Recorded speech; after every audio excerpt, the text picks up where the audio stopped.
Yarına sadık olan sultanım, can sene kurbanım. Ben sana hayranım, ben sana hayran.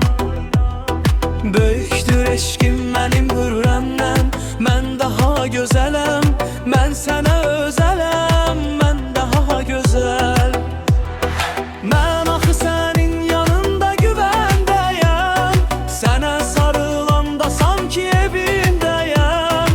Elimde oldukça güzel üzüyün, bil ki senin bir ömür emrindeyem, bir ömür emrindeyem. Ben sanımın ağası, sen, canımın şefası. Sen, bizi ayırmasın Allah, dilimin duası. Sen,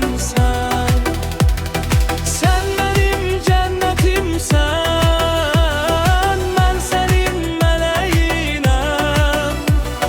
Güzel günler yaşadan, hemin o adam da sensen. Beni yaşadan da sensen. Ben hanımın ağası, sen, canımın şefası. Sen, bizi ayırmasın